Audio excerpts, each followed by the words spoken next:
It is 5:30 on February 7th, 2023. I call the Richland 2 Special Call Board meeting to order. Do I have a motion to approve the agenda? Madam Chair, Mr. Trapp. I move that we approve the agenda for the special call board meeting on February 7th, 2023. Is there a second? The motion has been made by Mr. Trapp and seconded by Dr. Scott. Is there any discussion? There's no discussion. Board member, all those in favor, please raise your right hand. There are 6 yes. All those opposed, 0 no, and Ms. McFadden is not present. Now may I have a motion to go into executive session?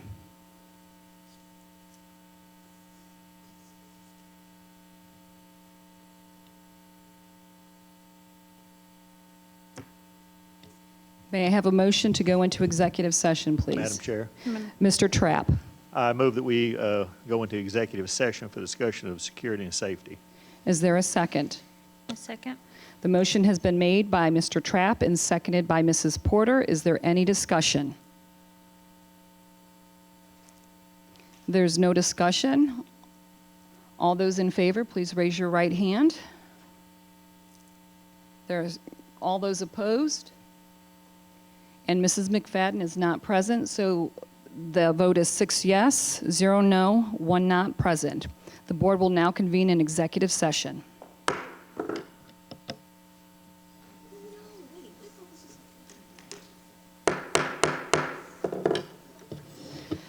Could I have a motion to come back into or to adjourn executive session? Madam Chair, Mrs. Porter. I moved that the executive session ended at 7:01. Is there a second? Second. The motion has been made by Mrs. Porter and seconded by Mrs. Nash to adjourn from executive session. Is there any discussion?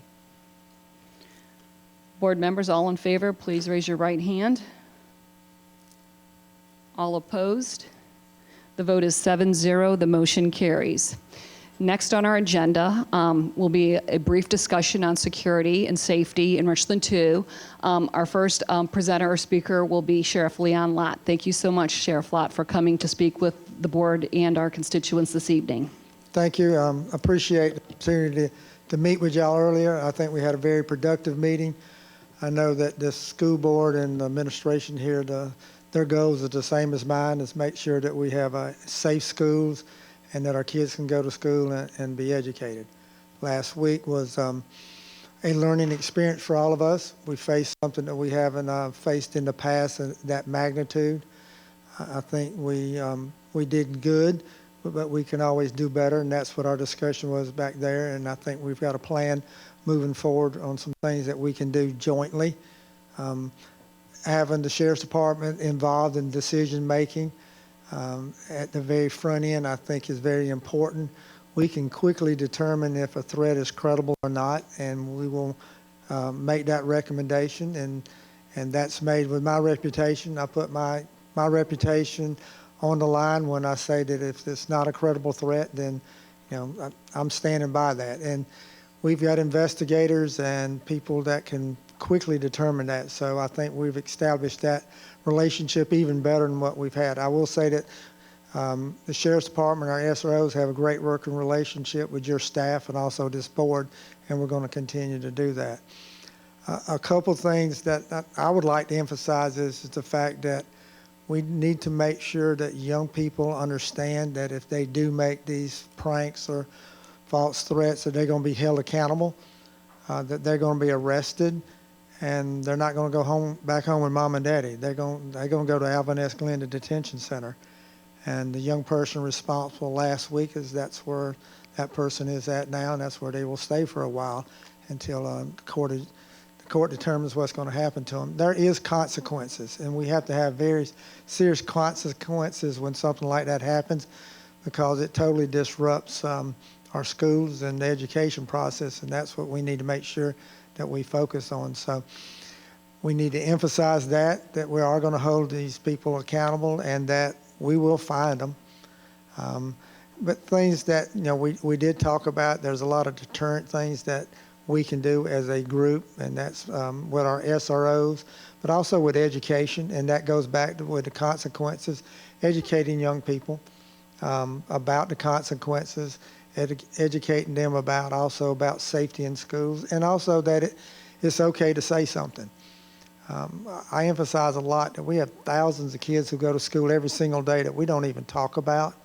We talk about that one or two that may stumble and fall every now and then, but every day we have thousands of kids that go through the school in this district that are just doing what they're supposed to do. And we need to reward them, and we need to thank them for stepping up and letting us know that when someone is bringing something to a school that shouldn't be there, our best deterrent is the kids. If we allow them and promote them and support them, they'll police the schools themselves, because they don't want the violence there. They don't want weapons. They don't want drugs. They want to be able to go to school and get an education. So, that's part of, I think, the plan that we discussed, is to make sure that we do promote those good kids more and encourage them and to come forward like they have been doing. I would like to say that whenever we find a gun at school, it's because we've got some of the greatest investigators in the world. It's not. It's because we got some of the greatest kids in the world who don't want that at school, and they don't hesitate in getting word to an administrator and a school resource officer. And that's why it's always been my goal since I've been sheriff, is to make sure that we have an SRO in every school. It's to build relationships. It's not there just to be an enforcer. It is to build that relationship for those students to feel comfortable, be able to come to that SRO and let them know what's going on. So I think we have a good plan moving forward. I'm encouraged by it.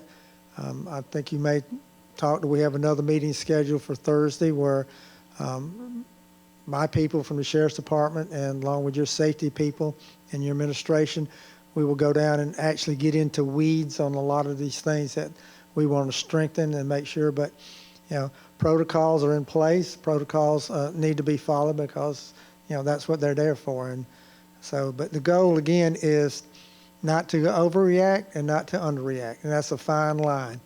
And we're here to help you make that decision, to make sure that we are doing the right things.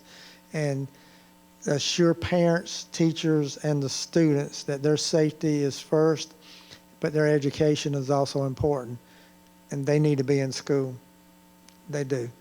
And I have grandchildren that's in school. My daughter's in college. So I'm a parent. I'm a grandparent. And so I don't take my responsibility lightly whatsoever. And if I say that I feel like a school is safe and it's not a credible threat, then I'm going to stand by that, because we have checked it out, and I can ensure that's the way it is. So, again, I appreciate y'all giving me the opportunity to meet with you and continuing this dialogue that we have. It's not something we've just done tonight. It's something we've been doing for years, and we'll continue to do it. So thank you. Thank you so much, Sheriff Lott. Board members, any questions or comments? Madam Chair, Mrs. Nash? I just want to say thank you for coming. Any other board members? We were pretty thorough back there in executive session. Again, thank you so much, Sheriff Lott, for coming and addressing us. Mrs. Gregory? I also want to thank Sheriff Lott for his time tonight and for all of your support and the ongoing and continued communication. Want the public to know that we are constantly evaluating multiple safety precautions and enhancements. Our experts were here tonight to talk to us on what is being done and what it will take for enhancement options. Want you also to know that school safety is multifaceted, from our school resources officers to our district security to IT and cybersecurity, to building improvements, and of course staff and student training in see something, say something. They all work together, and each one of them is an important cog in the wheel. It takes community partnerships, as you've seen tonight with the Sheriff's Department. We want the same thing you do. What we want is 0 incidents in our school. Sheriff Lott said it well. We're about teaching and learning, but if students don't feel safe, that doesn't happen. We need them in school. And again, safety is of the utmost importance to us. Thank you. Thank you, Mrs. Gregory. Any comments? Discussion? Good evening, and thank you all for attending and watching tonight's special called meeting. We came together this evening to discuss school safety. It is the #1 priority of this board, the district, and of course our parents and students. Tonight in executive session, we discussed several safety components that cannot be discussed in public. I want to thank Sheriff Lott again for being part of that discussion, and additionally our staff that joined us as well. The school threats, school evacuations, and subsequent arrests last week are glaring reminders of how vulnerable schools can be to those who wish to cause chaos and cause harm. Our purpose tonight as a board was to have a comprehensive conversation about school safety to make sure we as a board and district are doing all we can to keep our children and employees safe inside our Richland 2 schools. Actions that we have committed to this evening: a commitment to work more closely with the Richland County Sheriff's Department. Administration will be debriefing this Thursday with the Richland County Sheriff's Department. Meetings with principals to review safety and security protocols.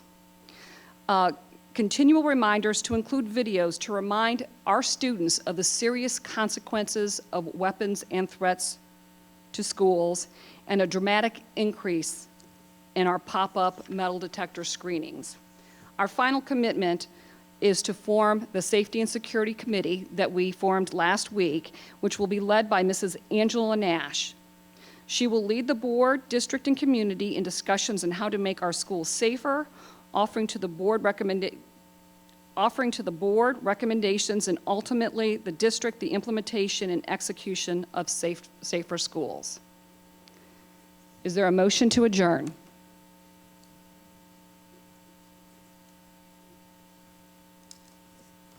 Madam Chair, Mr. Trapp, I move that we adjourn the meeting. is there a second? Second. Any discussion? The motion was made by Mr. Trapp, seconded by Mrs. Porter. I asked for discussion. I'll ask one more time because I went out of order. There's no discussion. All those in favor, please raise your right hand. All those opposed? The vote is 7-0. The motion carries. The meeting is adjourned.